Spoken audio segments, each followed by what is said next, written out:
वानखेडे स्टेडियमवरील कसोटी सामन्यादरम्यान ऑस्ट्रेलियन पंच Paul rifle यांच्या डोक्यावरती चेंडू आदळला आणि सगळ्यांच्याच काळजात धस्स झालं। इंग्लंडच्या डावातील 49व्या षटकादरम्यान ही घटना घडली। जान्हवीमुळे आपली प्रतिनिधी आता आपल्याबरोबर आहे। जान्हवी, नेमकं काय घडलं वानखेडेवर? प्राजक्ता, भुवनेश्वर कुमारनं चेंडू भिरकावला होता आणि तो थ्रो केलेला चेंडू रायफल यांच्या डोक्याच्या मागच्या भागामध्ये लागलेला आहे। स्क्वेअर लेगला रायफल उभे होते, तर त्याच्या मागेच फाईन लेगच्या आसपास भुवनेश्वर फील्डिंग करत होता आणि त्यानं फेकलेला चेंडू हा रायफल यांच्या डोक्यावरती लागला, त्यांच्या मागच्या भागावरती डोक्याच्या लागला आणि इंग्लंडचे टीमचे जे फिजिओ डॉक्टर होते ते त्यानंतर धावत मैदानात पोहोचले, कारण रायफल लगेचच खाली कोसळलेले होते। मैदानावरती उपचार झाल्यानंतर रायफल उठून बसले, त्यांना मैदानातून बाहेर सुद्धा नेण्यात आलं।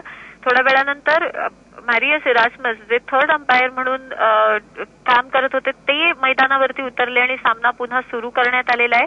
त्याचबरोबर पंच शमशुद्दीन यांनी टीव्ही अंपायरिंगची जबाबदारी स्वीकारलेली आहे।